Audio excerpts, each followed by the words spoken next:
guess, where's May? You want to start the meeting then? Yes, so we did start the meeting. We have done the roll call. Okay, maybe just reintroduce since you're now being recorded. So just kind of reintroduce what you're doing. Okay, so this is welcome. This is the Health Seniors, Human Services, Youth Education, Human Rights Committee meeting of Manhattan Community Board 3. This is our monthly meeting. My name is May. I am the chair. For today's meeting, we have a special program.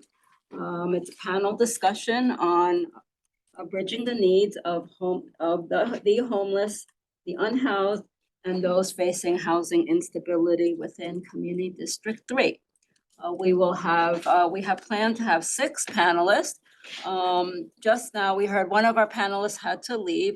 There's a situation going on at his facility, so we hope to hear from him another time. But we do have our other 5 panelists with us today. Okay, this is a regular community board committee meeting, so we're going to take care of some business first, which is to take the roll call and approval of the minutes. First of all, so I did send out the minutes. Does anybody have to committee members, do you have any changes, additions that you wish to make? Okay, so the minutes are deemed approved, and now Larry's gonna do the. Okay, I'll do the roll call. Mei Lee, Here, Larry Pham, present. Tom Bowie, absent. Eric Diaz. Here. Naima Fofana, absent. Deborah Glass. present. Raven Oliveras. Here. Andrani Rivera. Here. Richard Ropiak. Here. Angel Sacarella, absent. Arnett Scott, absent. MSO. Here. Carmen Perez, absent. Okay, great. So we're going to start the panel. So just as, in terms of how we're going to, the procedure is that each panelist has prepared a presentation on what their organization does, and other information. So each panelist will speak first. Like, we'll have all the panelists speak first, and then we will have questions and answers after the panelists speak.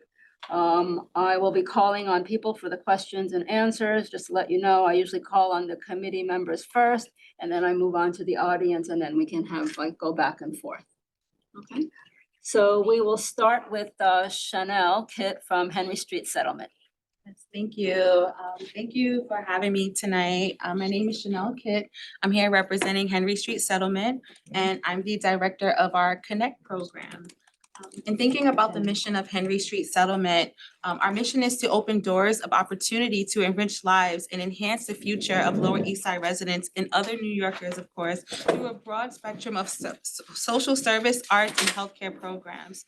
We aim to provide resources and support to our vulnerable populations. Connect, it stands for continuous engagement between community and clinic treatment. And in our program, we focus on serving vulnerable and marginalized adults aged 18 and over. Many common diagnoses include PTSD, anxiety, and depressive disorders. Our motto for Connect is Clinic Without Walls. We meet clients where they are. We meet them in the community, we'll go for a walk, we'll meet them in the hospital if they're admitted, we do home visits, and we make sure that our folks are doing okay. We also offer a variety of services such as substance recovery support. We help with employment, education, housing, application assistance, legal, and other needs. We have people who share, significant food insecurities, and we have a pantry on site where people are able to get food each day. We also have a biweekly fresh food pantry. We also offer walk-in hours 3 days a week. Some of the staff that we have at Connect, we have clinicians, nurses, psychiatric nurse practitioners. We have a peer, case managers, intake coordinator, forensic specialists, and a community liaison. Her role is key in bridging gaps and connecting with people within our community. So further thinking about the demographics and what we offer when we think about mental health care and housing in particular, we know that our population, they express housing insecurity, that's one of the more intensive concerns that they have. So in addition to housing instability, also the food insecurity, as I mentioned, lack of employment and lack of financial resources. Some benchmarks or goals for our services, we do a lot of outreach and advocacy. We outreach local organizations, hospitals, prisons, with the intention to engage people into services.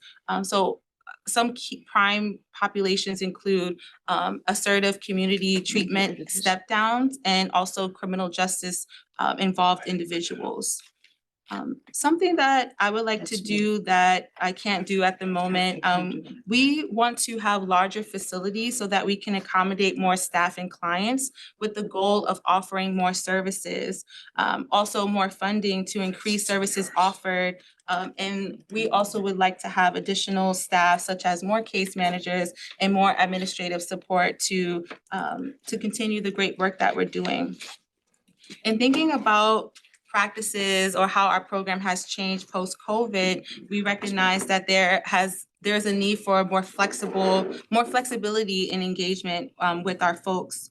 So we have more remote services, increased safety protocols, so making sure that there's gloves, masks, hand sanitizers available for everyone who comes into our clinic if they choose to utilize those materials. We also increase more mental health support and financial services.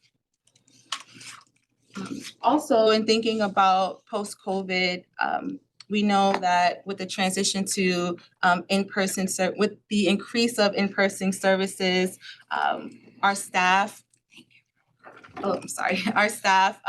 we have staff that come in, some staff come in 5 days a week, some staff have a hybrid model. So we want to support people in every way possible.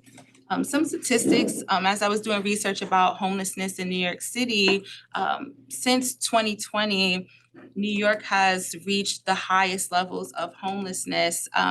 It states that over 60,000 people were living in shelters each night, and also people who are street homeless. So with Henry Street Settlement and Connect, we're committed to helping our population and the people that we serve get access to stable housing.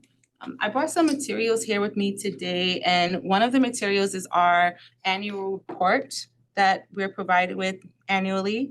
And there's stories, success stories, and one story I wanted to highlight is a client, his name is Jerome Michael. And I'll read just briefly of his story and how we were able to support him in reaching housing permanence. Jerome Michael, 51, spent 5 years being passed from shelter to shelter. As a gay male survivor of domestic violence who suffers from severe depression, he struggled to live safely until he found Henry Street's 3rd Street Supportive Housing Residence. And this is a picture of him if you all are able to take a look. And he said, "I love the apartment so much. They offer every single thing there. It's absolutely amazing." So something that we see at Connect, there are folks who have housing instability, and when they are transitioning into new homes, we have the ability to help them gain access to furniture or any necessities that they need to be affirmed in their spaces. When people come to us, we also have lots of materials to give them. I have some flyers here today. Something I wanted to highlight are our support groups. We have over 20 groups for people. They can either be community members or clients. And as I mentioned, we have our Fresh Food Friday Pantry. We have meditation, life skills, anger management, recovery topic. That's more so for people who are in recovery from substances. And we also have art and ceramics, et cetera. So we think about our clients holistically and ask them, what do they need? How can we support you? We do surveys, we do needs assessments. We want to hear directly from people what it is that they're going through and how we can support them so that we can adjust our offerings to meet their needs. Some other Henry Street offerings, We have the supportive housing, of course, education, health and wellness, and I'm joined here with our Vice President of Health and Wellness, Kristen Hurdle. He has employment, older adult services, visual and performing arts, plus more. And another part of Henry Street, we have our Abrams Art Center. You may have walked by it, but lots of live performances there, lots of art and cultural happenings for our population. Thank you so much. Thank you. So next up, we'll have Janice Eng, and she is from Hamilton Madison House. Thank you for having us. So my name is Janice Eng. I'm a community liaison for our behavioral health program at Hamilton Madison House, also with Connect as well. So Connect started off, I just wanted to say a bit about Connect, and it started off during the pandemic where the Department of Health was and OMH, so Office of Mental Health, were wondering how to reduce the long waiting list, the emergency utilizations in the city regarding to accessing mental health treatment. And so they decided to fund 9 organizations in New York City, that's including Henry Street and Hamilton Madison House, so that people had more access and better access to mental health treatment. And so it's unique. So it's a unique opportunity that we have in working in these pilot programs. So just starting off, Hamilton Madison House has been in the Lower East Side since 1898 with Shirley Chisholm as its first executive director, starting off with civil rights movement and propelling engagement and civic engagement in the community. Currently, we are serving around 10,000 annual residents in the community, not just Lower East Side, but all over New York City. Within Connect, we are, there is some of a catchment area, which I'll go into that a little bit later. But within behavioral health, which was founded in 1974, we serve, as of year to date, since January year to date, we have served 495 clients. You said 200 now? Say that again? I didn't hear the number that you said, I'm sorry. 495 clients. So, and that's year to date, as of this year.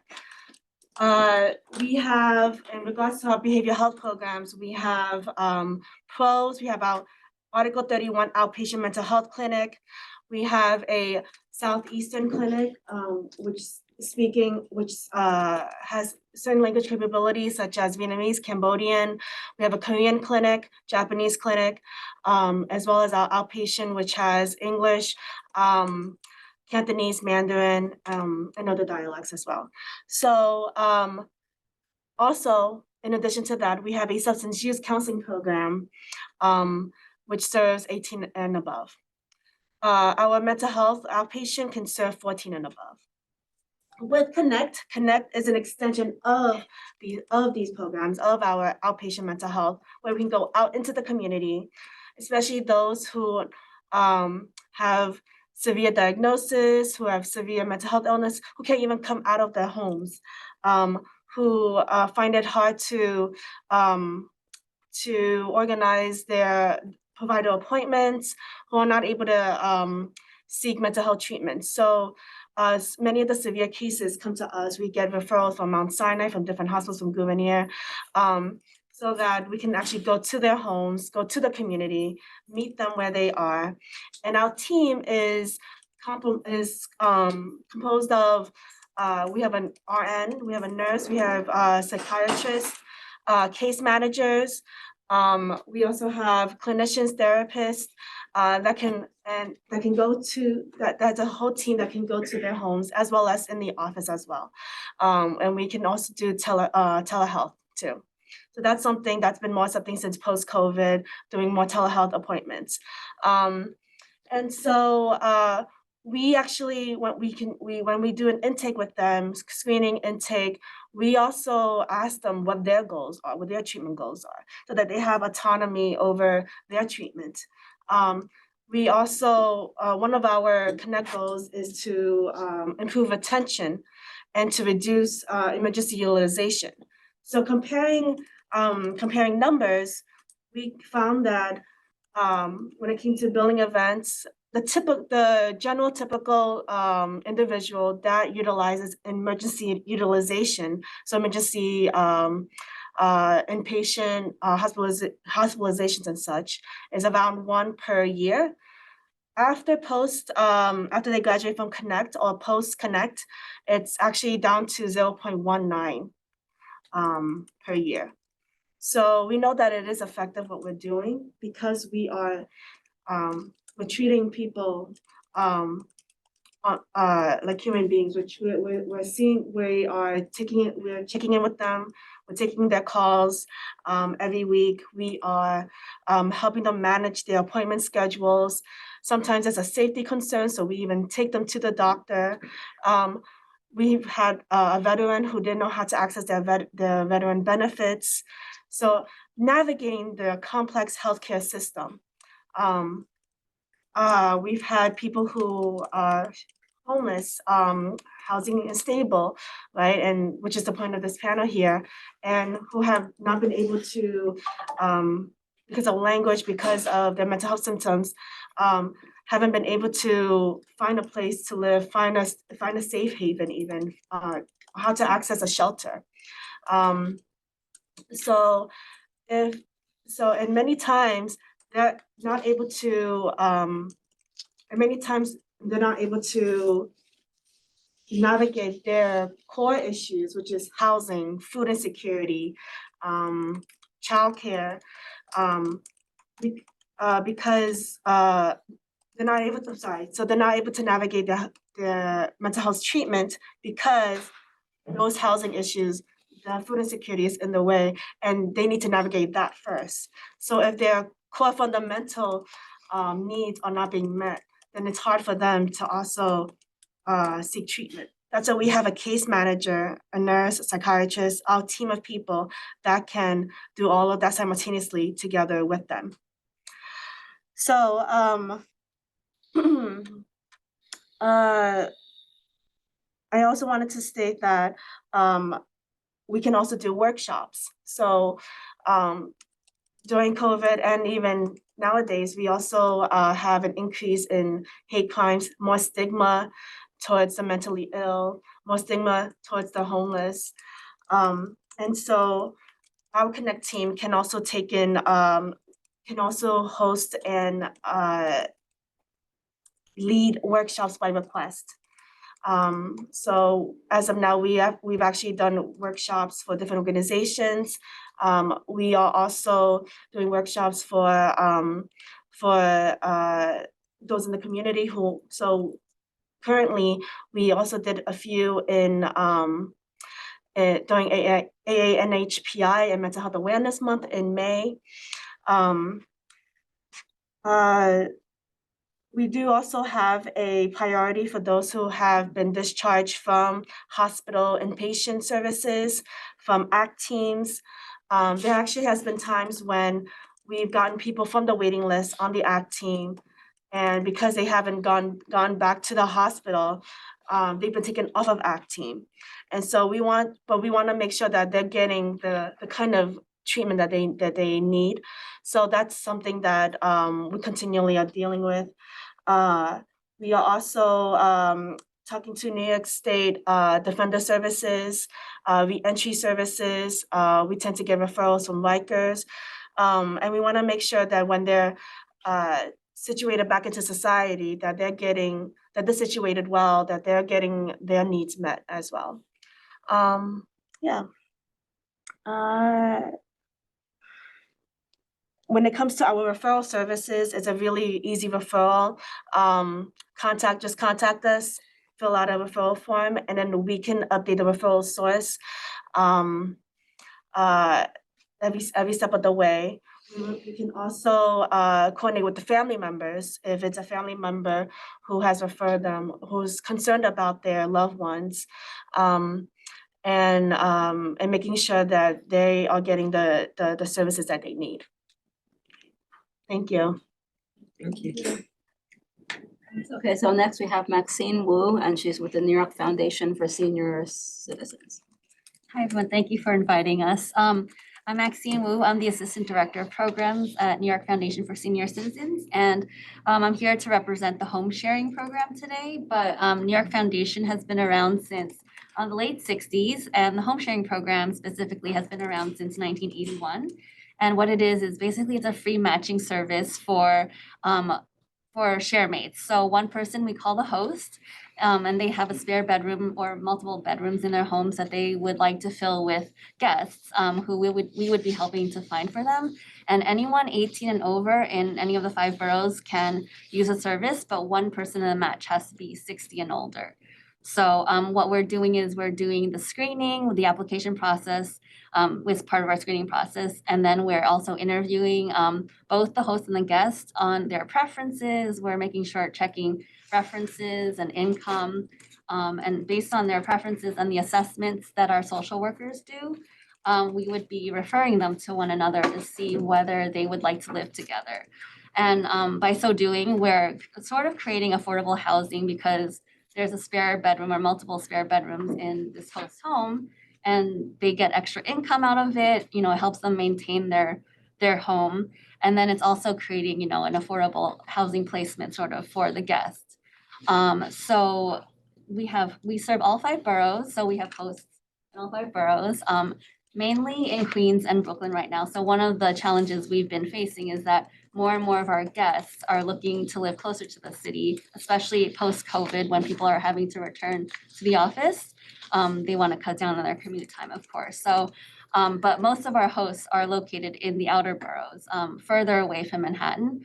And another challenge we've been seeing is that during COVID, you know, with the sort of break on raising rent, now everyone's rent has shot up, and even the hosts that we had in our program prior to COVID are almost unable to maintain their own rent. So they're having to ask for more money, which our guests are unable to afford anymore.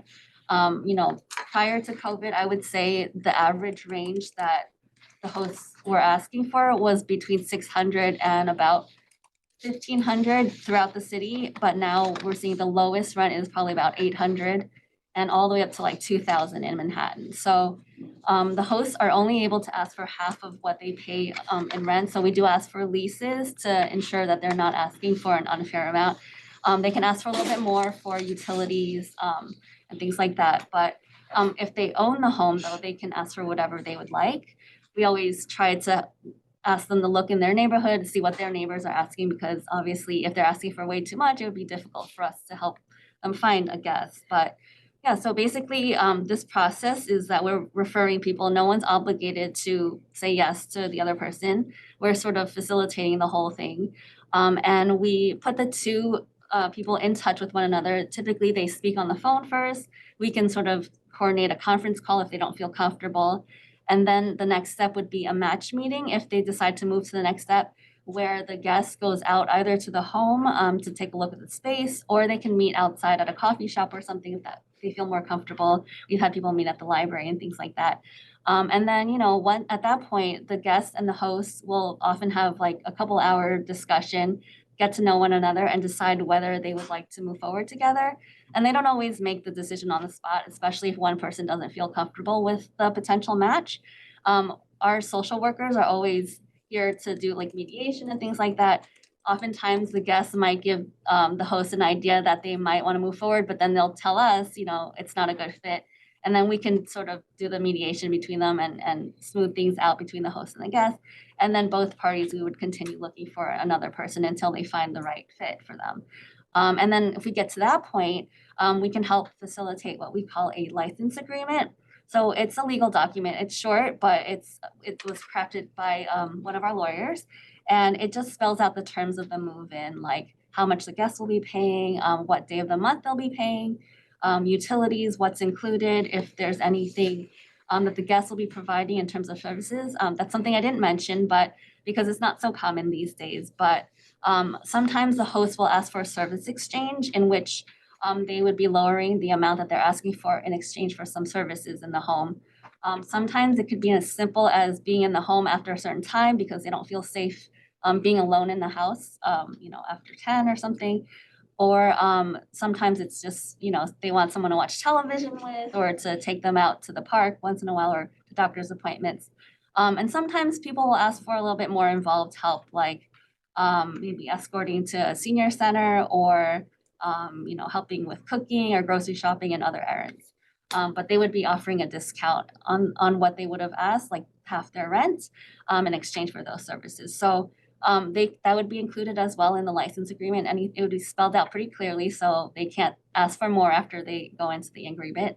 And then included in the agreement is a 30-day written notice. So if either party decides it's not working out for them, they would just give the other party a 30-day written notice and give the office a copy. And you know, the guest is expected to move after 30 days, and then we can rematch either party afterwards. So yeah, and security deposits, if there is one that's exchanged, that's written into the agreement as well, and then copies are given to both parties, so they can keep that as well.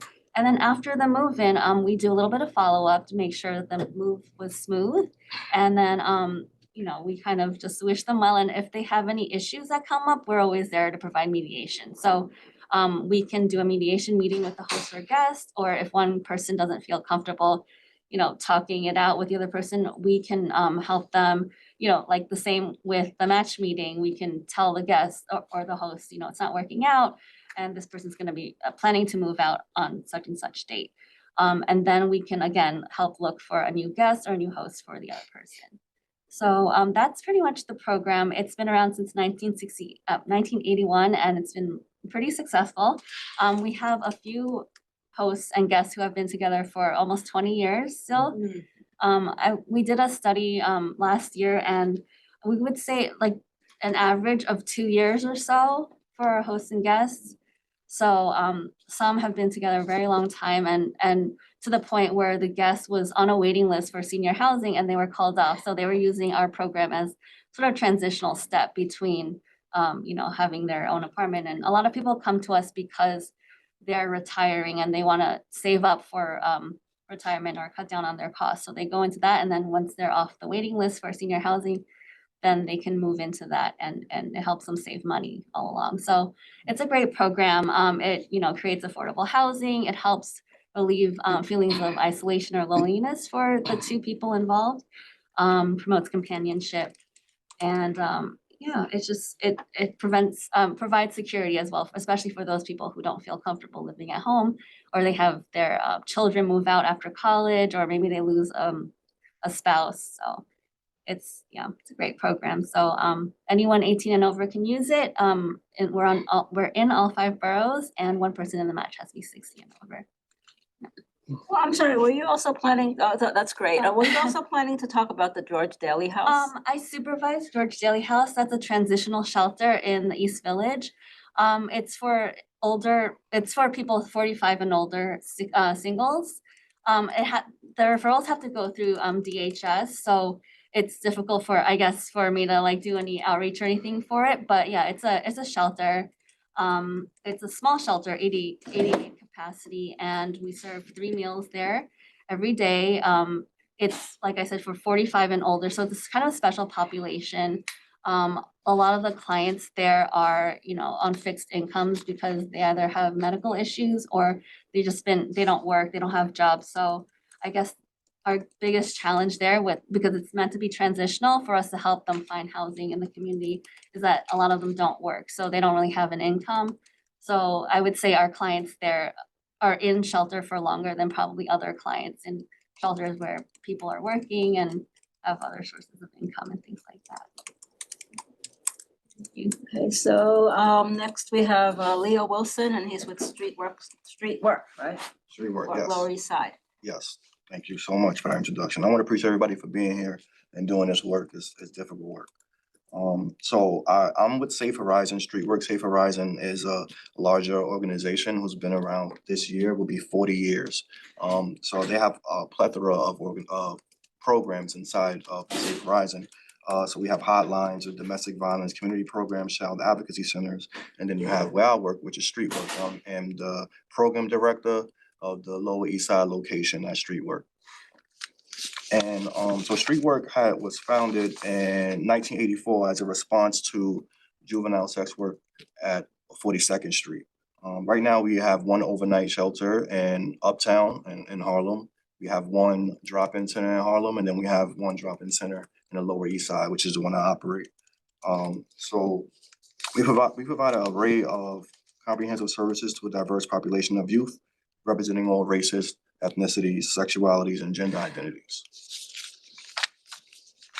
Our commitment to reaching out to homeless and disenfranchised youth, offering them respite from hunger, cold, loneliness, fear, and opportunities to reclaim and maintain a sense of dignity and self-worth.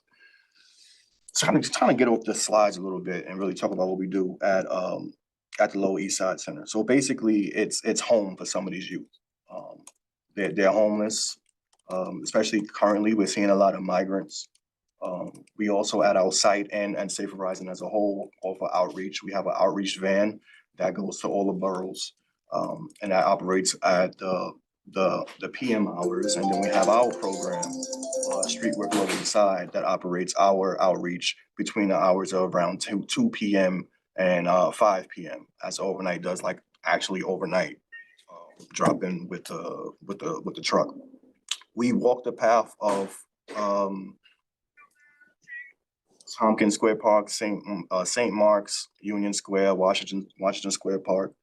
We try to hit those parks, particularly any place that we find out that youth is congregating at. Our focus and focal point is on youth. And at our site and at our location, we're pretty much a one-stop shop for homeless youth, where we have everything, and we try to have everything based out of that one place. So that can mean case management, that's showers, that's laundry services, that's psychiatric services. We also have Callan Lord a medical van that comes by every other Thursday and parks in front, so you can get services for medical if needed, and also referrals to medical. We help with long-term housing, and we help with short-term housing, which is shelters. Right now, focal point has been on the HERC shelters because we've been seeing a lot of migrants. So let me just bring this up real quick.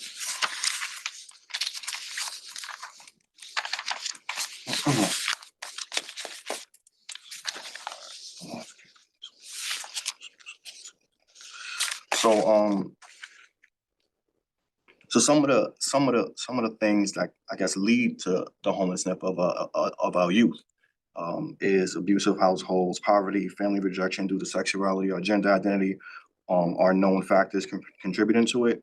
And what we do at our site is we try to accept everybody and know and understand where they're coming from, and also work with the clients who come from places where maybe they're not exposed to certain populations.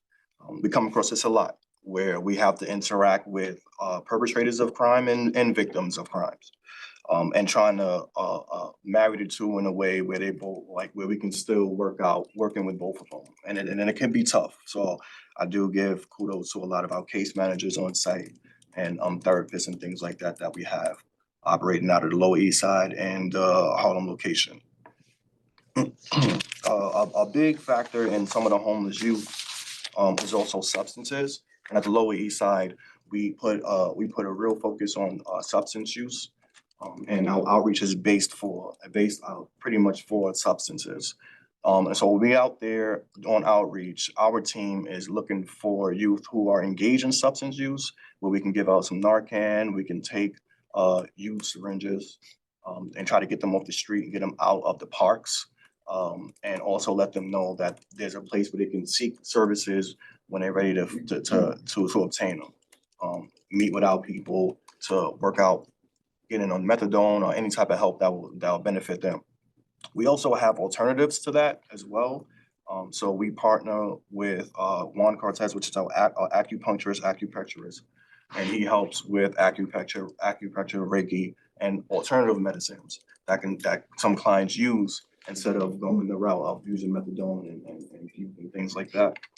So we try to cover all ends and really listen to our clients and their needs and what they need, what they are asking of us, so we can provide them those services in a way that helps them.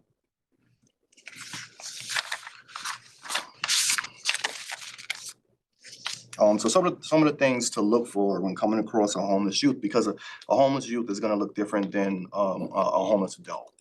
Most homeless youth still keep up a level of appearance that they don't look, and they won't act like they're homeless. So some of the things to look for, I ask for is like, do they lack a regular place to sleep? Are they sleeping at a friend's house or couch surfing?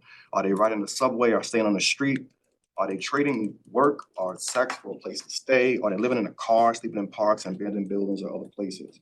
Are they staying in a crisis shelter or a transitional shelter? Are they staying in someone else's house in NYCHA or supportive housing? Have they been forced to leave their home? Lower East Side and Uptown is really big on trust and really understanding that the youth homeless client is operating differently than the adult homeless client. The youth homeless client also has the mindset of, I don't want to get my parents in trouble. So a lot of the times they're not going to tell you they're homeless. They're not going to tell you that they was kicked out. They're not going to tell you this stuff because they don't want an ACS case. They don't want their brother, their little brother, little sister taken away in any kind of situation. A lot of them are still tied to their parents' case, their HRA cases and things like that. So there is a lot of stuff to navigate. A lot of them come to us with nothing, no IDs, no birth certificate, no social security, because their parents still have it.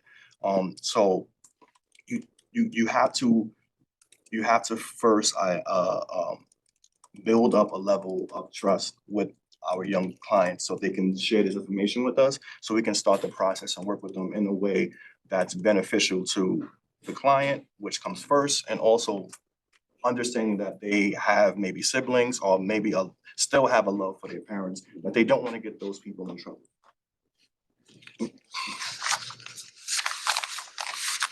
So I figured a lot, so I wrote some stuff down, but I probably went over some of the stuff already. But some of the stuff that we offer is hot meals, shower, and clothing. So we have 2 meals a day. We also offer pantry as well, and our pantry can differ depending on the population that we are seeing. So sometimes pantry can be like as if you're going to a grocery store and you're getting like gallons of milk and stuff like that. But recently, because of the migrant crisis and things being allowed into shelters, a lot of it is like quick little tuna snacks or crackers and things like that that they can kind of carry around and not get thrown out when they go into a shelter.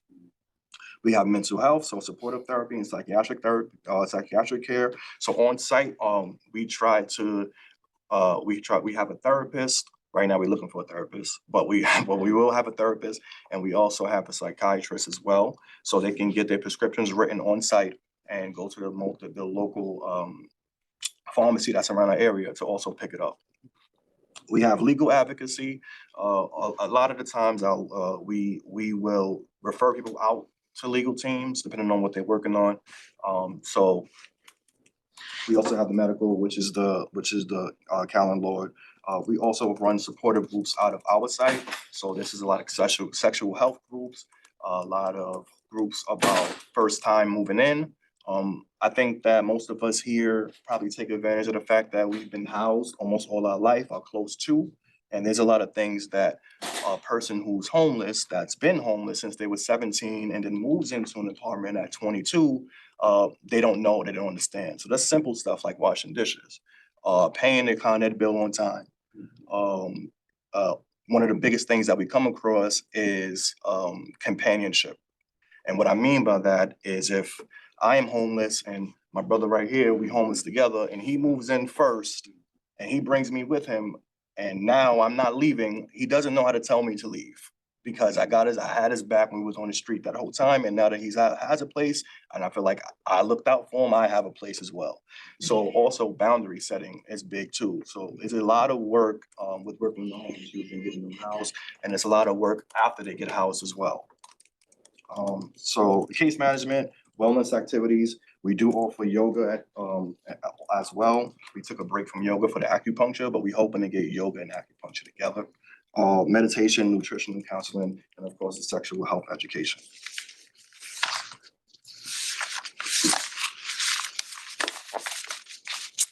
So again, we're really about establishing trust with our young clients. It's really the most important thing. A lot of our clients have been through situations where they don't trust because a parent or somebody in their family broke that trust. So for them to come into a program, it's difficult for them to realize, and it takes them a while to open up and for them to trust. So a lot of the times it takes some time to start working with them because a lot of the information they give us could be lies for the protection of themselves.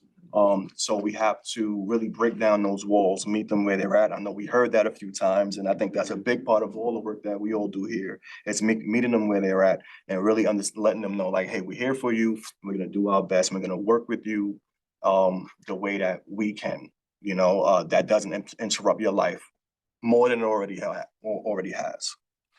I'm trying to think about other stuff that we offer recently, because for our 40th year, we recently had a big party. We called it the Kiki Ball, and it catered to our LGBTQ community. And we had it at our Uptown site. We also had some different prizes that we gave out to some of the participants as well. So we'd like to do things like that for the clients, because we also recognize that they are still youth and they do want to have fun and they do want to go to the beach and they do want to interact with other people and like-minded people. So we do our best to still incorporate different programs and groups for them. Currently, we are having a lot of asylum seekers, and a lot of this is new to them. So I'm planning a trip, and one of the things that they really want to do is they really want to take a boat, and they're really fascinated with the Staten Island Ferry. I don't know why. It's not as fun as they think it is, but we're gonna do something and get them on the Staten Island Ferry. But it's just stuff like that where we could giggle about it, laugh, and it's cute. But for them, it's an amazing new experience, and they never experienced it. So, but overall, I really appreciate working for the organization, also being here. Thank you for inviting me. I think all the organizations that's here and the ones that are not here, we do work very closely together. A lot of us see the same clients, or a lot of us pass off our clients. So when right now we are only operating from clients for about 15 to 25. And after that age, depending on the client situation, we usually graduating them into vocal, into Henry Street Settlement. And so these programs that can further along the process for them, because it's ongoing and it doesn't stop when a client moves in. My theory is that it starts when a client moves in. But I'll leave you with that. I appreciate y'all inviting me here. Thank you. So our last speaker is Will Watts, and the Coalition for the Homeless. And you have a slideshow to present as well, right? Okay.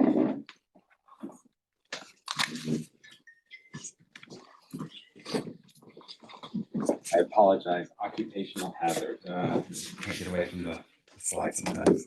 You need help with that, or you, okay? Ready to go there, yeah. All right, okay, all right. So, whoops, thank you all for, let's see if I can, again, for having us here today. As Leo's just sharing, a lot of us work together very closely, and so it's almost every time we met up on a panel or what have you, it feels like we're just getting the family back together again in some ways, because we always work together. But it's also good to have these opportunities to share about the work we're doing. And I learn a lot more when I hear from my colleagues. So I guess I'll start by saying that several months ago, it was actually a pretty cold afternoon. There were a couple of our colleagues that were actually here in CD3, and they had met a young man. And anyone that had otherwise encountered him may have just thought he was just an average New Yorker. But what wasn't really apparent is that he actually is a new arrival who had at that time been on the streets for over 20 days because he could not get a placement. He could not get a bed. And he was basically bedding down in subways or wherever he could find a place to bed down. The other thing that we learned about him is that he actually was suffering from a very severe heart condition that his doctor had informed him was aggravated by cold weather. So thinking about sort of bridging the needs for this particular client, it seemed like it would be something pretty simple. He needed a home. He needed a safe place where he could basically be able to attend to his health, as well as all of the other myriad issues that new arrivals are definitely dealing with. And in many ways, he's very similar, aside from being a new arrival, he's very similar to the individuals that we have been assisting for since 1981 when we were founded. And for those of you who don't know, Coalition for the Homeless basically is an organization that provides some services. We have programs and we serve over 3,500 individuals a year, but we are also an advocacy organization.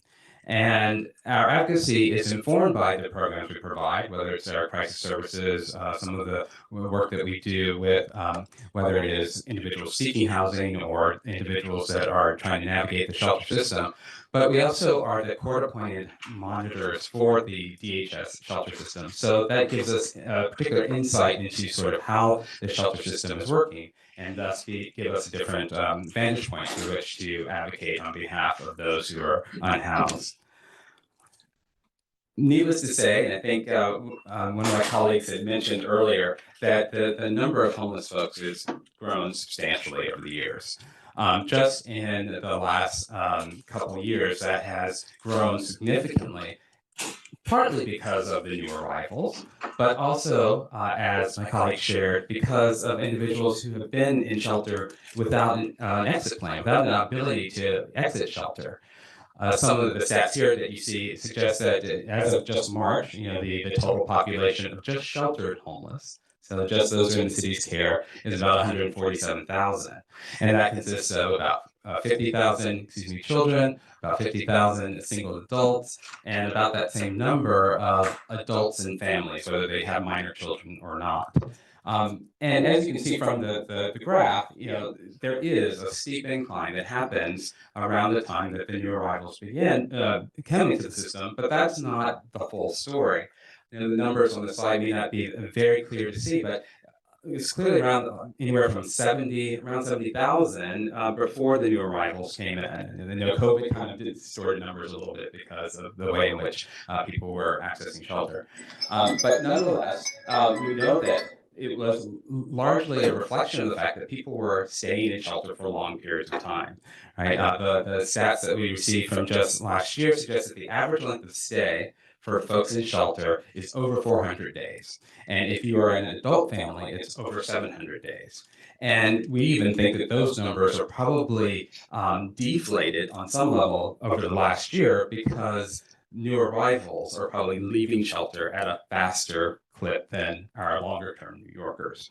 So needless to say, this is just looking at those who are sheltered, not looking at the entire homeless population, those that we know are unhoused and on our streets, or people who are doubled and tripled up in households. So it's just really staggering that this is the situation. Now, I will pause and just acknowledge that I moved here less than a year ago from Los Angeles. And so I can see the difference in having a shelter system, pros and cons of it, but having a shelter system that's able to serve this many folks, because we don't see this. We don't see 150,000 people on our streets like you would in a city like Los Angeles. And I'll talk about that, why that might be the case in a moment. But nonetheless, we see these numbers and we hear about these numbers and we think that this is it's very daunting. It's an intractable problem. It feels like it cannot be solved. But we always talk about at Coalition of Homeless that there is a solution. There actually is a solution to homelessness. And the solution actually is very, very simple, right? We just need housing, right? And so as part of our advocacy, it's no surprise that one of the main areas that we're focusing on is how to preserve and create more truly affordable housing. And in a moment, I'll talk more about that, but that's one of the areas where we spend quite a bit of our advocacy work. I would be remiss, though, in not acknowledging that another part of our advocacy work is around protecting the right to shelter, as well as addressing the needs of those who are otherwise unsheltered. So I probably should start with the thing that gave us birth, and that is the right to shelter. Coalition for the Homeless, like I said, has been around since 1981. We were founded by one of our co-founders was instrumental in bringing the Callahan v. Carey lawsuit, which established in New York the legal right to shelter. Now, this is unique. I mean, it provides that everyone in New York City, regardless of their immigration status, if they don't have a safe place to live, then the city has an obligation to provide them with a shelter. And that comes out of, like I said, the Callahan v. Carey lawsuit. But that lawsuit was basically relying on the state constitution that provides in Article 17 that the aid, care, and support of the needy are public concerns and shall be. That's not maybe or maybe could be, it is shall, so that means it has to be provided by the state and by such of its subdivisions, so meaning the city. So as a result of Callahan v. Carey, we have this right to shelter, and throughout the years that has been expanded to incorporate others within the community. And this is unique. It's because of this that New York looks different than Los Angeles and most of the rest of the country, because it's not a federal mandate, it's a state, something that arises out of state law. But because this is where we basically originated from, a lot of our advocacy also has been around protecting that right. And in the last year, a lot of that effort has been around the new arrivals. The litigation was basically began by the administration, the mayor, in about May of last year, making the argument that because of the influx of new arrivals, it was putting a strain on the system, and the system could not continue to provide shelter for those who are coming into the city. And basically had asked for not just a way to address the influx of new arrivals, but basically to modify the system for all New Yorkers. And had the mayor been successful, been able to basically deny shelter for those who are receiving disability payments, or those who may have a job but just not enough money to afford a place to live. So it was going to be a drastic change to what was currently or then in place. So throughout the last part of the year, as well as the beginning part of this year, we were in mediation with the city and ended up at a settlement in March of this year that preserves the right to shelter. It only has a temporary modification that addresses a specific subset of the new arrival population, basically those who are single adults and in adult families. So one of our big issues right now, of course, is making sure that the city is going to comply with what we've agreed to, and that ultimately does not result in more individuals on the streets. You may have seen papers or heard about part of that settlement being implemented in the last couple of weeks, and it relates to the city's ability to basically determine whether or not someone gets an extension of their shelter stay. And that's what we're really kind of concerned about right now, how that is playing out and what it means for those who are going through that process. There's also conversation around just generally this concept of shelter limits and whether or not that should continue or should move forward in a more full-scale manner.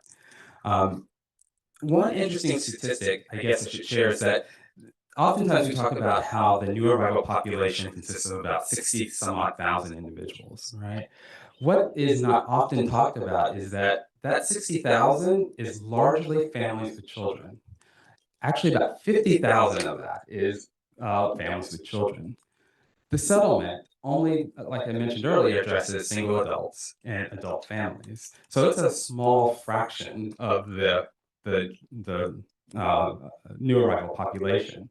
So one of our concerns is also what that might mean down the road. Will the city also want to seek to impose something on families with children similar to what they currently have in place for single adults? And what that means, we don't want to see more people on the streets, period, but we definitely don't want to see families with children on the streets because they have a limit on the amount of time they can have in shelter.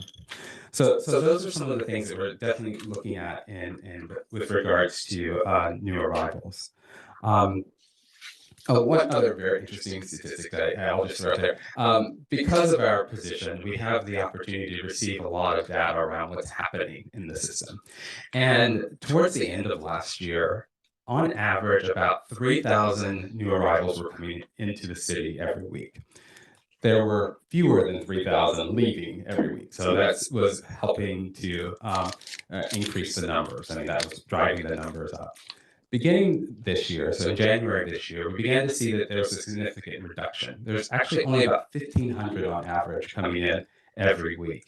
And about the same number actually are leaving. So that trend, we don't know whether or not, the recent announcement at the federal level with respect to what's happening at the border, whether or not that will continue to keep the numbers down. But if this trend continues, who knows what we might begin to see in the city, and it might become less of a concern in terms of whether or not we have capacity to keep people in shelter.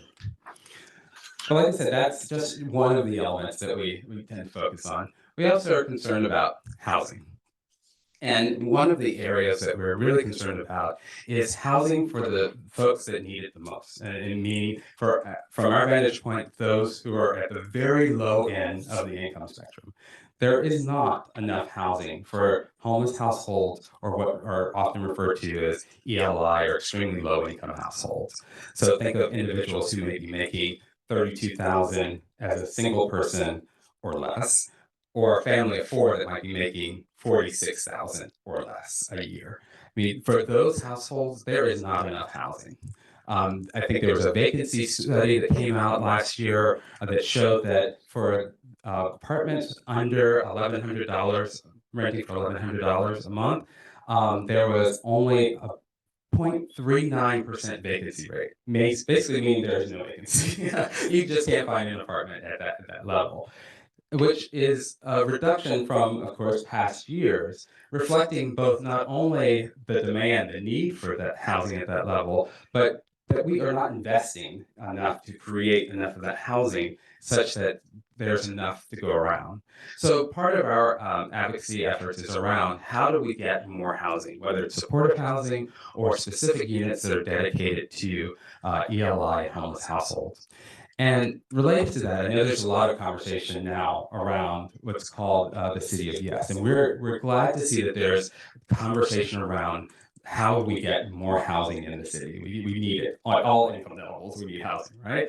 But one of the things that we're very concerned about is that there is not a specific target for these households. So while we may end up having more housing, that's great, we need it, but is it really going to impact what we're seeing in our shelters and on the streets? So that's one of the areas in which we are really focusing in on, along with the reality of needing the vouchers or the other income supports to ensure that people can afford their housing.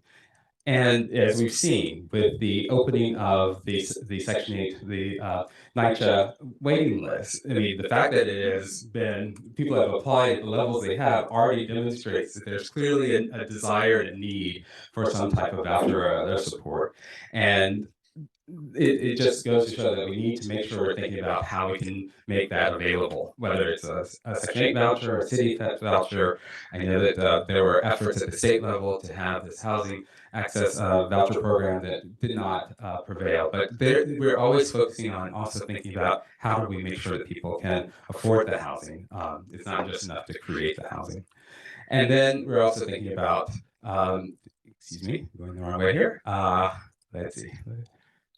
Go forward. The legal issues, whether or not there are source of income discrimination, is something. I think there was an article, maybe it was in today's or yesterday's Optimist, talking about some of the resources that are not being provided to make sure that there are folks that can ensure that landlords are not discriminating against tenants who may be seeking to fund their tenancy with a voucher, as well as, of course, evictions. And then for the new arrivals in particular, thinking about resettlement. How do we make sure that they're actually going to be able to transition out of shelter? That they don't necessarily have, not all of them would have access to things like the voucher programs. They're not eligible for them given their status.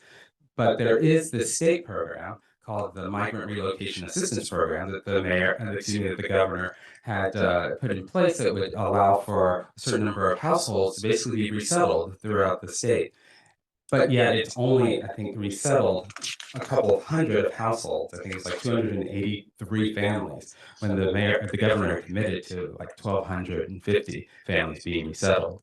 So thinking about what we need to do to make sure that they too are also able to be housed. So housing is the main focus of a lot of our work. along with thinking about, like I said, addressing the needs of the unsheltered. And some of this is stuff that I think that a lot of my colleagues here touched on in terms of thinking about what's best for those who may be on the streets. We don't want to criminalize. We want to meet people where they are. We want to think about what's the best way to engage them in coming inside. So thinking about having more low barrier shelters, things like the safe havens and stabilization beds, and those things that we know have been demonstrated to be more appealing to individuals as opposed to congregate settings where, especially someone might be dealing with other challenges, might not want to be in those settings. And so we're also thinking about other access to facilities. We saw, I think it was earlier this week, I think the mayor mentioned that over the next 5 years, we're going to build like 46 new restrooms and renovate 36 existing ones across the boroughs. Great. We need to make sure that folks have access to facilities as well. So thinking about how we continue to advocate for those, as well as financial resources that are critical to make sure that folks can meet their daily needs. One of those particular ones that we've been focusing on has been cash aid. Cash aid right now is quite low. I mean, I think a family of 3 that is not in shelter would only receive $389 a month, inclusive of money for utilities. And I mean, we know that that's not enough for anyone to be able to survive. So we've been advocating for increases to cash aid, been thinking about other resources that people need in order to survive.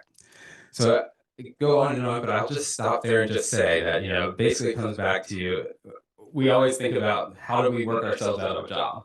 I mean, we are passionate about the work we do. We enjoy being able to work with colleagues in community, but we really would like it not to be needed. We'd like to know that, you know, folks have homes and that they do not need our services.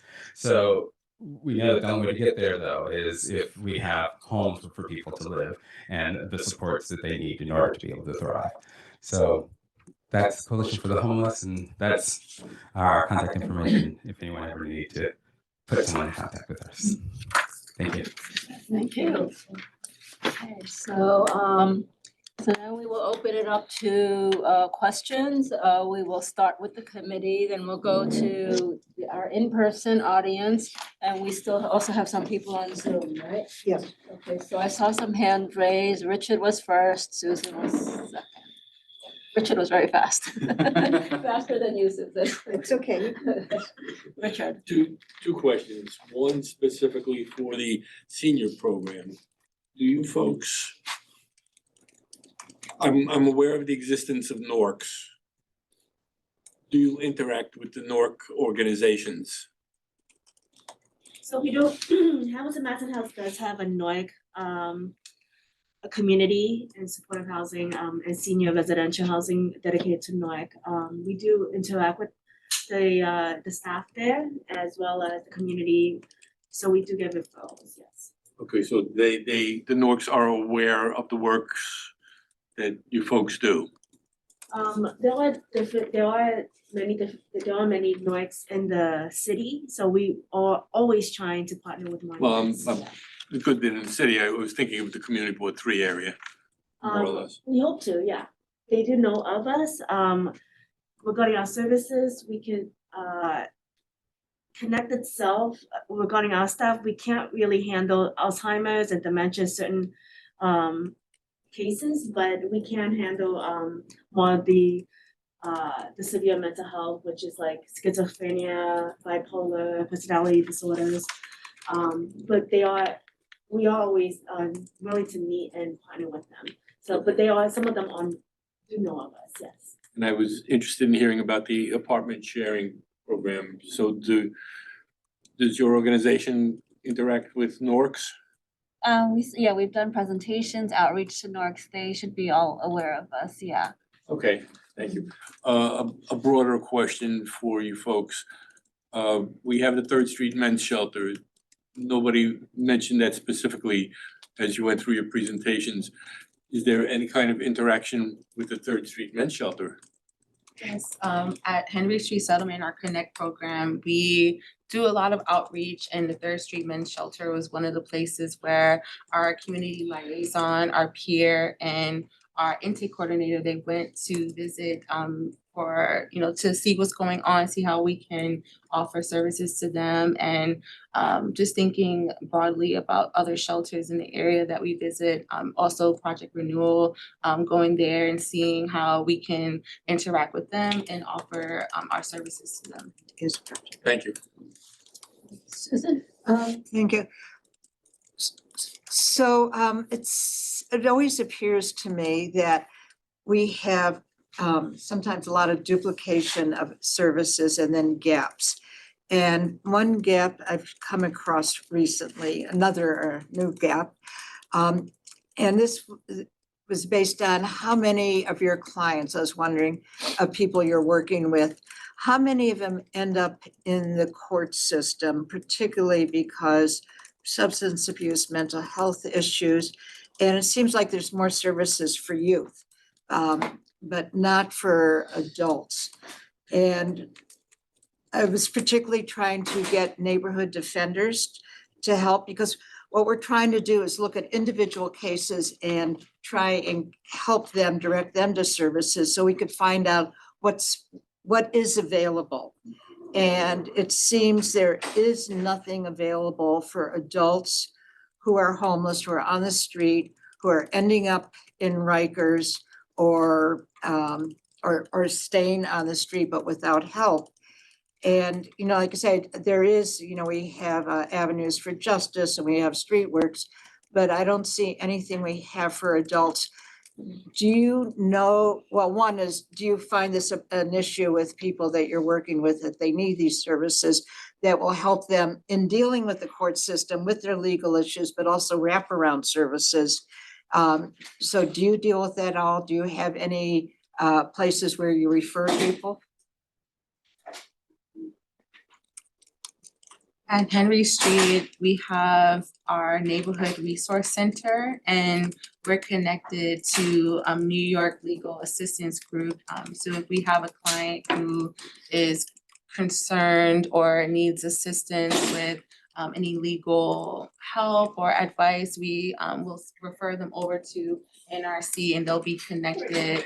But we also on site, we have our case managers who do a lot of outreach to different like legal aid, for example. They'll do the outreach and connect people. They'll also go with them to their appointments and making sure that they're able to not only advocate for themselves, but have their questions answered in a way that makes sense for them. And let me give you like a specific example. So somebody's clearly mentally ill and becoming aggressive. So he's picked up by the police. He's now in Rikers, and he's homeless. And his parents, his family, can't deal with him. Who is going to help that person? He's in Rikers. Who is going to help him? Who in our neighborhood, what organization in our neighborhood will see, is he getting mental health services in Rikers? Does he have proper legal representation? Does he need wraparound services? Like say in Harlem, you have neighborhood defenders. Who do we have here that can do that? And again, for, youth, I know we have Avenues for Justice. Who will do that? Is that a gap? And then I'm asking, is this a gap a huge gap in our neighborhood? Can I answer that actually? Sure. It's I not. shouldn't say that, the chair's there. Hi, I'm from Hamilton Madison House, part of the Connect program. We actually do have services for that population. They are usually routed through Manhattan CREN through the court system. So they do go into Rikers first, engage them there, and then when they come back to the community, they will provide those clients with referrals to programs such as Connect. What if they're not coming? They're in Rikers. So, They're and in Rikers. yes, they're in Rikers, and then the second they get to Rikers, the social workers there do start the discharge planning process, and that includes looking for referrals, and CRAN and TASK, they are part of that process. So other programs include MJO, CJA, CASES, they all do this service, and Osborne Association as well, but Osborne Association is not in this neighborhood. They all do the coordination piece, and then they refer them to programs in the community. And part of what Connect was made for was to prioritize those specific clients. However, The only thing is they have to accept the services. Right. The other thing is, I mean, as soon as you enter Rikers, there is a very sophisticated tiered mental health system that Yes. kicks into place, actually categorizing and labeling the severity of the mental illness. And that depends on how much involvement they get, what care they're getting, what referrals they're getting. It's actually fascinating. We got a presentation on that. You should invite those people in here to present that to you. I mean, all these different levels of care in prison, and it's of course not perfect, you know, but it exists. And they have to make referrals before discharge. I mean, actually, we recently had an individual on Zoom. We were interviewing this individual via Zoom in Rikers to admit that person into our program. It doesn't happen all that often, but they do have the ability to do it. What I don't know is if it's a homeless person. That is another problem, you know, because there might be, we don't know which neighborhood they're coming back into this neighborhood or where they're gonna be, you know, I mean, I think that's a whole nother problem, you know, to have the homelessness aspect to I the gotta care. say, maybe we get more information later, because I'm not wrapping my head around when this person is going for arraignment to make sure that they have someone with them that, you know, can make sure that they get both the representation and Are you services. talking about before they go in? Oh, okay. Well, they're going in. I mean, they're arrested and then You mean they're, after the arrest? pardon? You After mean the arrest. after the arrest or before the arrest? Well, definitely, well, we actually do, I know there are services for mentally ill people that if you could, they could accept. I'm Yes. talking about once they're arrested. Yes, when they are arrested and they get to arraignments at the Manhattan Criminal Court at Center Street, that's where all these diversion programs do get in contact with them. Like when they get assigned an attorney for their case, those attorneys will also reach out to these programs, and that's where the process starts. So they have their name in the system, they have them on a list for assessment by each of these programs, whichever one is appropriate. There are assessments in place, especially if they are in mental health court. So I'm gonna say, I think the diversion program's not working because their lawyers that are representing them, when they're, in order for the diversion, I think they have to be guilty and take diversion instead of something else. So if they don't plead guilty and their lawyer, and I'm sorry to be getting so into it, but this is something we're dealing with every day. So the lawyer that's assigned to them says, okay, I'm gonna try and get you off. And therefore, you're not guilty, therefore there's no diversion. And that's what's really happening. I think this is just an area that, you know, we need better, like I say, very focused directed services like neighborhood defenders. You know, that's something that's exactly what they do and we don't have it down here. So it's a And, legal service. you're talking What? about. No, it's neighborhood defenders. Yeah, but they're It's lawyers, legal, so- but it's also wraparound services. Any other questions? All right, if I, I actually have one quick Okay, question Deborah. for you.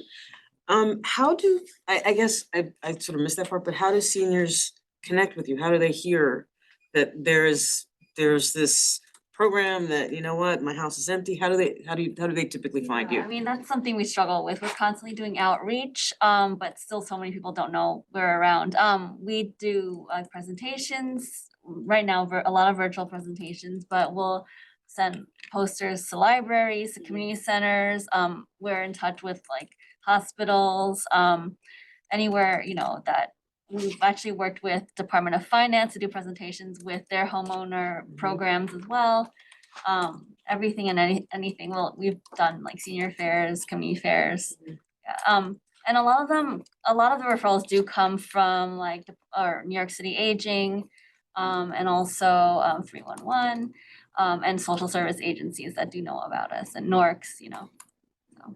And the flip side. Oh, flip side, How same do- thing, yeah. Yeah. We have obviously a lot more guests than we have hosts because our biggest struggle is finding enough hosts to Mhm. to match with our guests. Thank you. Okay, thank you. I want to Is anyone, I'm sorry, when I'm you, gonna ask this and then I'm gonna go to the Zoom, but I just want to check on the committee members. Anyone else from the committee right now? I mean, I'll come back to you later if you don't have anything right now. Okay, so we will move to the audience in the room. Kay. Yeah, hi.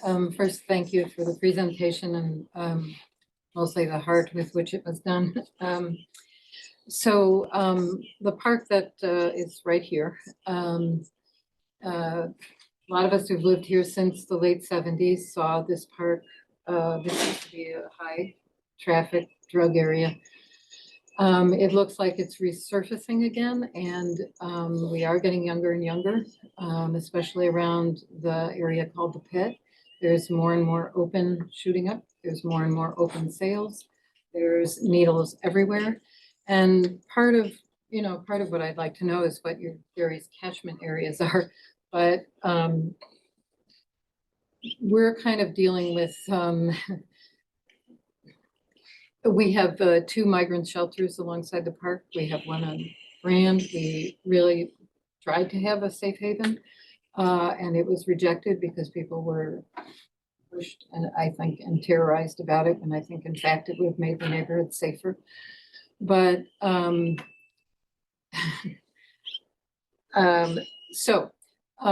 we have encampments periodically, and we have one now in front of the senior center that's over here. This is a low-income senior center. It makes the area feel and is less safe because we have more people coming in who are looking to buy drugs, who are not in good shape mentally. And what we're now dealing with is people being pitted against the homeless very overtly and very understandably, quite honestly. The migrant shelter was, the one on Grand was offered to be a safe haven, then was rejected, and then became a migrant shelter, which immediately antagonized we have Latinos, we have African heritage folks, we have Asian heritage folks. So we've had anti-Asian violence. So a lot of what we are trying to do is figure out how do you tamp that down and make it possible for people to be on each other's side. The encampment here, we have park workers who have to clean up a lot of garbage, but also human shit, cleaning up needles. It is not endearing people to our homeless folks, and we have a lot of homeless folks who help us, who have been, who work harder than most anyone else here, trying to keep this park clean and gardening, and some young folks who, when we lose them, they go to Rikers and we never see them again. And it's heartbreaking and awful. And yes, housing. I would love to see a shower bus come by just so people could feel. We used to have a shower bus. Now people are using the sprinklers, which is not endearing them to the families. So that's us. Not sure what any of you can do, but we're kind of looking for real time. How do we help people? We have City Relief, who has been incredible. They really do make relationships with people. They're here. They got kind of pushed out. We used to have community policing. We don't have that anymore. We have conditions policing, which is really not helpful. But our other folks knew who was a problem, knew who was in trouble, knew who was trouble, knew who looked like trouble. So we're kind of at a funny place right now where how do we keep our community knit together, because we have been, but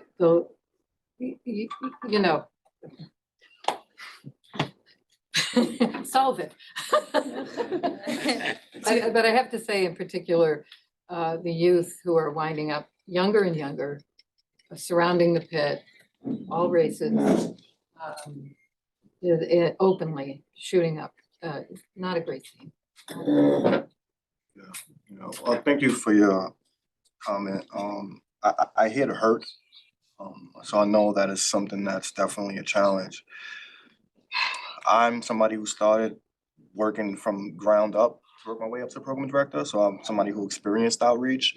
And my experiences with outreach and my personal data and the data of the organization, it takes about 5 to 10 encounters for a youth to feel trust enough to visit the center that the outreach worker is coming from.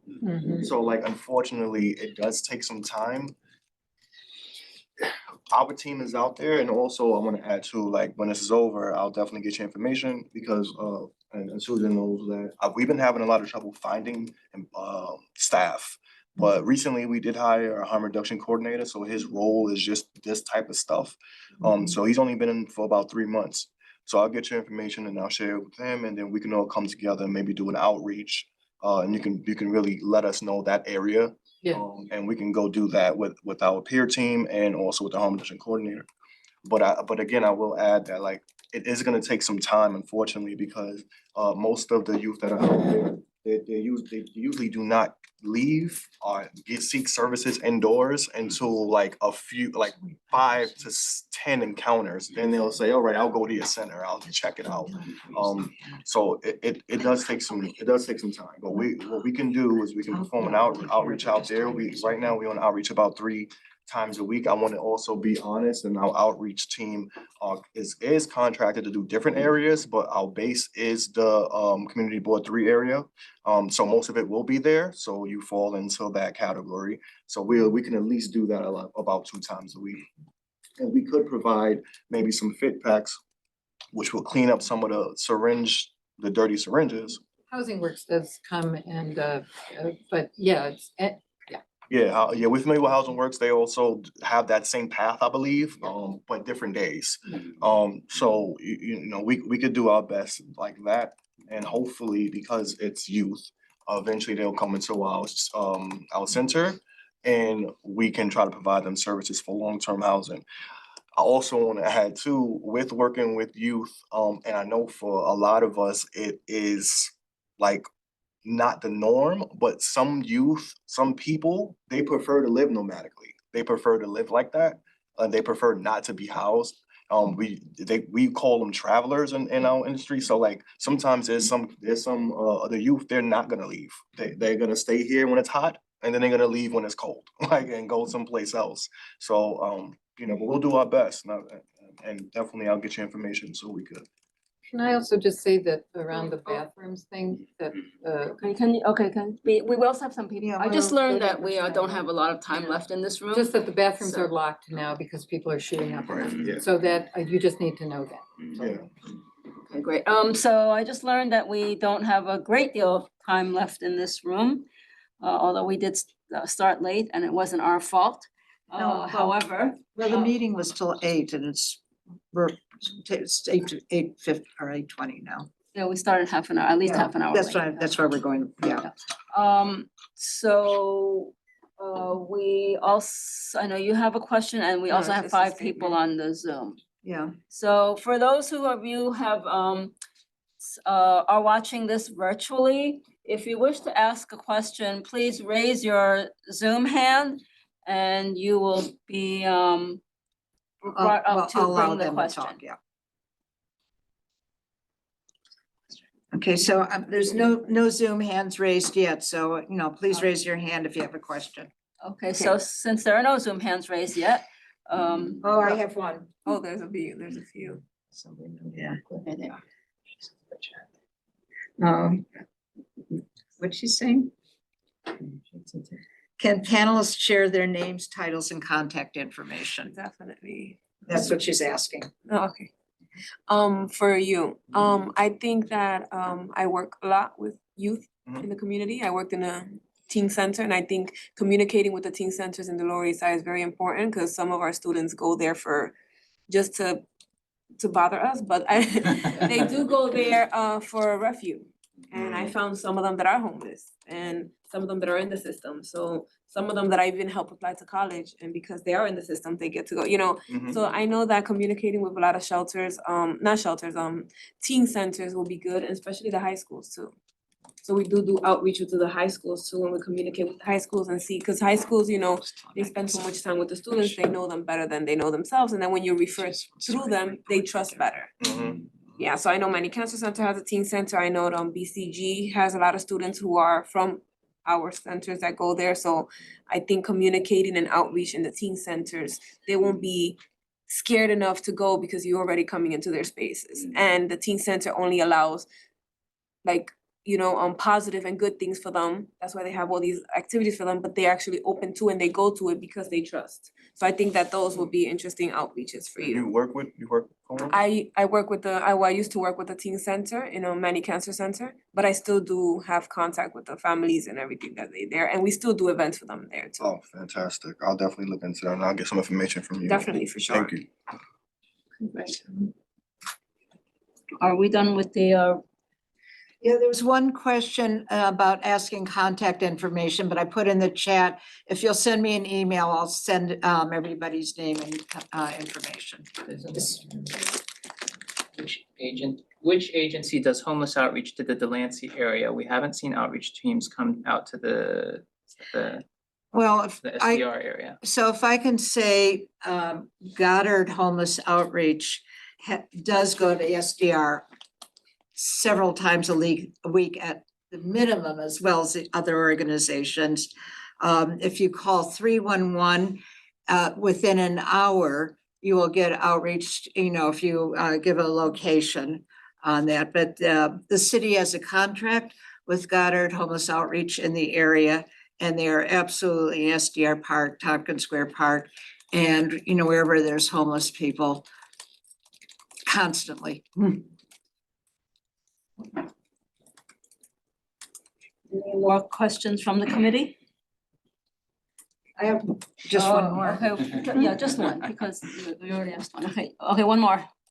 Okay, just very quickly, it's not barely question. So we all know that the basic answer is homes. And, you brought up the city of Yes. There's a tremendous amount of organizing we know it need housing of all kinds. I'm hearing very little about the fact that there's nothing that will guarantee affordable housing, and I'm wondering why we're not hearing anything. So that's just something maybe to take back, it just seems, again, to be another gap.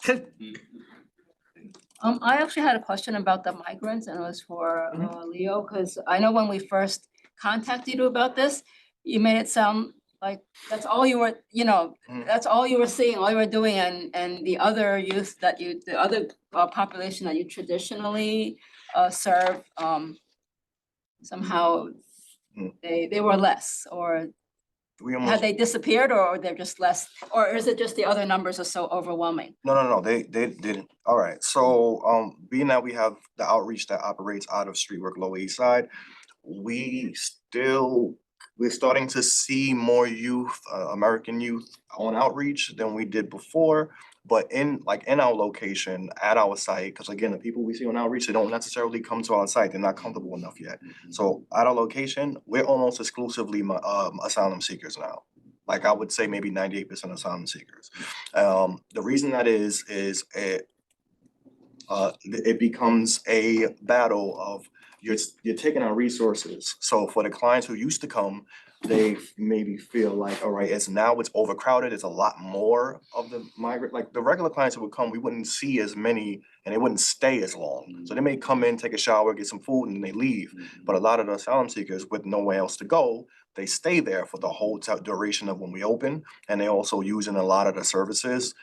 So that makes us come out with new things that we have to roll out to make sure we have enough for everybody. And usually that means for the client who's been with us a few years, who's an American client, who maybe is already housed, they might think, well, I'm not even gonna come here no more because I'm already housed and I can't get my pantry no more because the asylum seekers are taking all the pantry items before I get to it. So no, they didn't disappear, but for some reason, they're not accessing, at least I would drop in, some of the other drop-ins that I communicate with, the way that they used to. A lot of it now is via phone or email. They're not coming into the site. The traditional The American. traditional, yeah, You guys don't have caseworkers that keep up with these? we do.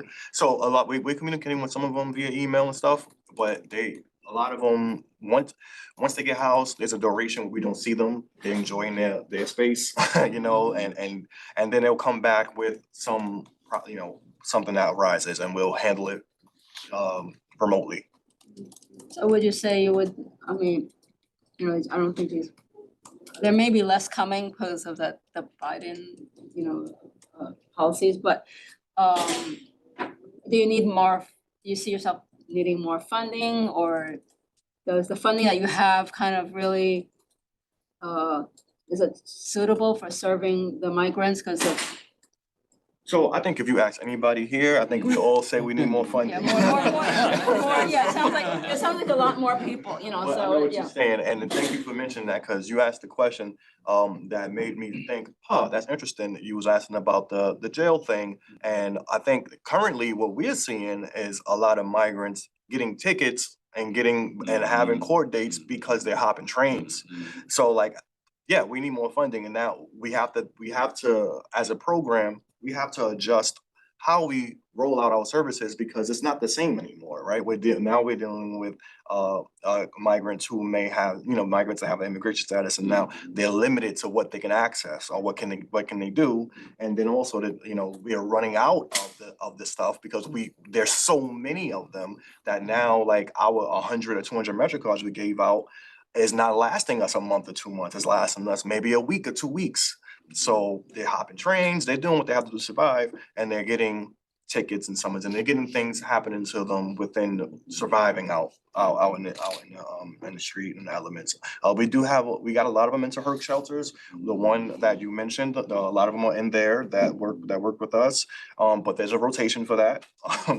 So it's tough, and it looks a lot different than it did 2-3 years ago.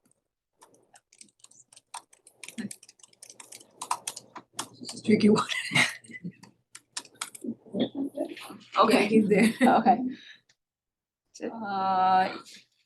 Yeah, okay, if any more questions from the side?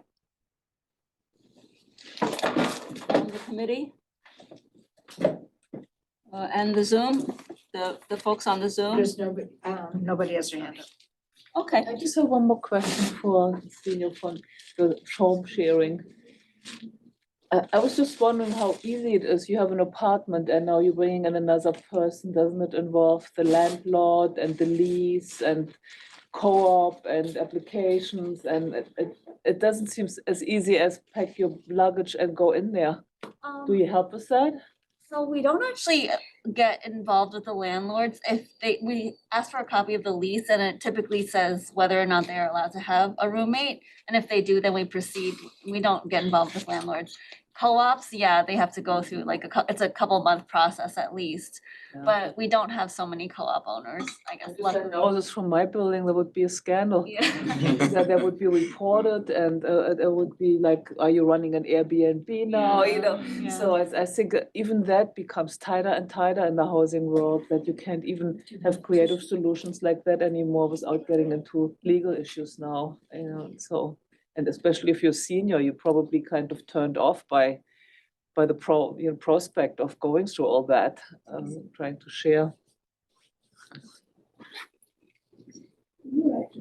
So if we are finished with all of our comments and questions, we will end the meeting.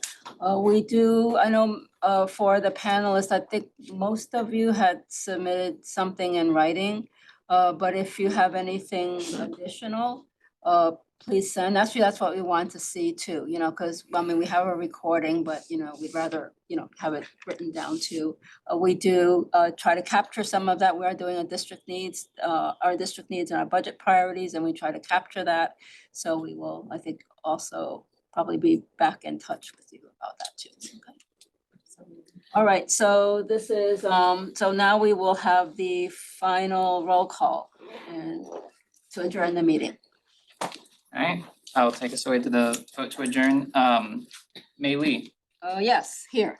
Larry Finn, yes. Tom Bowie, absent. Eric Diaz, Yes. Naima Fofana, still absent. Deborah Glass, Yes. Raven Oliveras, Yes. Ronnie Rivera, Yes. Richard Ropiak, Yes. Angel Sacarella, still absent. Arnett Scott, still absent. Emma So. Yeah. And Carmen Perez, still absent. Okay, the meeting is adjourned. Thank you. Thank you.